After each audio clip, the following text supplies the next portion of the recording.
dunida daafeeda waxa ku yaala masaajidyo magac iyo maqaam sare ku leh qalbiyada muslimiinta inaan baranana sida ay u kala waaweyn yihiin waa wax inoo muhiima haddaynu nahay muslimiin haddaba maantay barnaamijkeena xogdoon waxaan kugula wadaagi doonaa 5 masjid ee ugu waaweyn adduunka iyo wadamada ay ku kala yaaleen fadlan haddii uu ku soo gaaray muuqaalka waxaan kaa codsanayaa inaad like dhahdid si uu bulsho badan u gaaro sidoo kale haddii ay tahay markii kugu horeysay oo aadna soo booqatay waxaan kaa codsanayaa inaad channelka subscribe dhahdid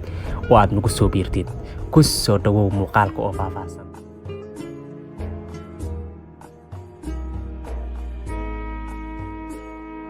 السلام عليكم ورحمة الله وبركاته سو دوادا مركله نمبر كواد waxaa ku jira 5 masjid ee ugu weyn caalamka masjidka al-Haram ama sida uu naqaano masjidka Haramka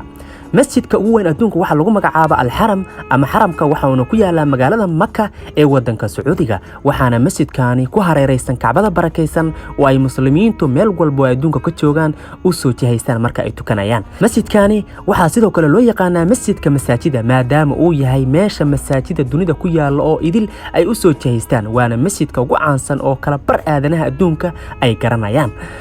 masjidka Haramka baaxadda uu ku fadhiyo waxa lagu sheegaa in ka badan 4 milyan oo kiiloomitir oo isku wareegan waxa uu qaadaa mar qura oo ku wada tukan kara muslimiin gaaraya 40,000 oo ruux waana meel kamid ah meelaha adduunka ugu baaxadda weyn oo ay dad intaas gaaraya hal mar iskugu imaadaan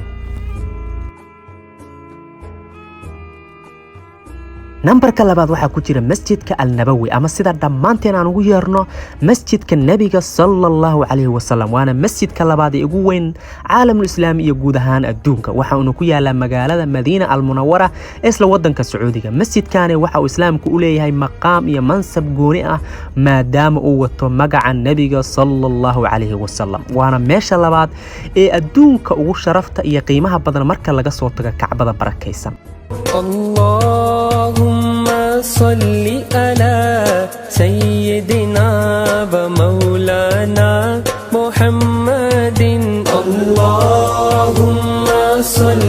على سيدنا ومولانا محمد نمبرka saddexaad waxa ku jira masjidka Imam Riza waa masjid ku jira kaalinta saddexaad marka la eego masaajidda ugu waaweyn adduunka waxa uu ku yaalaa magaalada Mashhad oo ah magaalada labaad ee ugu weyn wadanka Iran dhismaha masjidkaani ayaa waxa uu ka kooban yahay qaybo kala gedisan waxaana ku dhex yaala jaamacadda weyn ee Islaamiga ah ee Razavi University of Islamic Science baaxadda masjidkaani inay tahay mid weyn waxa ku muujinaya ama ku cadeynaya marka aad ogaatid in masjidkaani uu ku dhex yaala qabuuro weyn oo lagu aaso muslimiin dalkaas badigood mawlac weyn oo diinta islaamka lagu darso oo lagu barto madxaf weyn oo lagu kaydiyo taariikhda islaamka iyo maktabad weyn oo laga heli karo dhammaan kutubta culumta islaamka ku qoran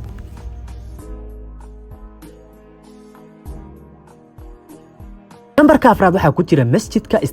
masjidka afraad ee ugu weyn adduunka waxa lagu magacaabaa Masjidul Istiqlaal waana masjidka koowaad ee ugu weyn koonfur bari Asia ama Southeast Asia waxa uu ku yaalaa magaalada Jakarta ee caasimadda wadanka Indonesia oo ah dalka ay ku nool yihiin muslimiinta ugu badan caalamka masjidkaani ayaa waxa la dhisay markii Indonesia ay ka xorowday gumeystigii Dutchka ama Holland ama dabcan sidaan u naqaano dhamaanteen Netherland sidaa darteed ayaa lagu bixiyay magaca Istiqlaal oo ah eray Carabi ah oo la micno ah xorriyad muslimiinta dalkaas masjidkaani micno weyn ayuu ugu fadhiyaa maadaama markii la soo hadal qaado ay dareemaan dal xor ah inay yihiin sidoo kale inay yihiin dad xor ah